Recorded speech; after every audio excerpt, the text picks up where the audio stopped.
महानगरपालिकेने बेकायदा बांधकामे गुंठेवारी कायद्यान्वये नियमित करून घेण्यासाठी 31 ऑक्टोबर शेवटची डेडलाईन दिली आहे। परंतु शहर विकास आराखड्यातील वगळलेल्या भागाचे नकाशेच अद्यापर्यंत प्राप्त झाले नाहीत। त्यामुळे ग्रीनमधून येलोमध्ये आलेल्या सुमारे 35,000 मालमत्तांच्या गुंठेवारी नियमितीकरणात अडचण येणार आहे। त्यात डेडलाईनमुळे मालमत्ताधारक नागरिक आणखीनच धास्तावले आहेत। गुंठेवारी कायद्यामध्ये सुधारणा करून शासनाने 31 डिसेंबर 2020 पर्यंत बेकायदा बांधकामे नियमित करण्याचा निर्णय घेतला। त्यानुसार महापालिकेने 2021 पासून नव्या नियमानुसार बेकायदा बांधकामांची गुंठेवारी करण्यास सुरुवात केली। परंतु महापालिकेच्या वतीने गुंठेवारीला दरवर्षी 6 महिन्यांची मुदतवाढ दिली जाते।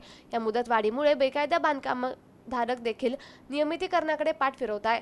पुढच्या वर्षी गुंठेवारी करू असे म्हणून अनेक जण नियमितीकरणास टाळाटाळ करतायत। परंतु महापालिकेने आता गुंठेवारीला शेवटी मुदतवाढ देण्याचा निर्णय घेतलाय। तसा प्रस्ताव सर्वसाधारण सभेत मंजूर झाला असून त्यानुसार 31 ऑक्टोबर 2026 पासून गुंठेवारी बंद होणार आहे। दरम्यान या मुदतवाढीत महापालिकेने बेकायदा मालमत्ता धारकांना बेटरमेंट शुल्कामध्ये 15 जुलै ते 15 सप्टेंबर असे 2 महिने 50% आणि 16 सप्टेंबर ते 31 ऑक्टोबर पर्यंत 25% सूट दिली आहे।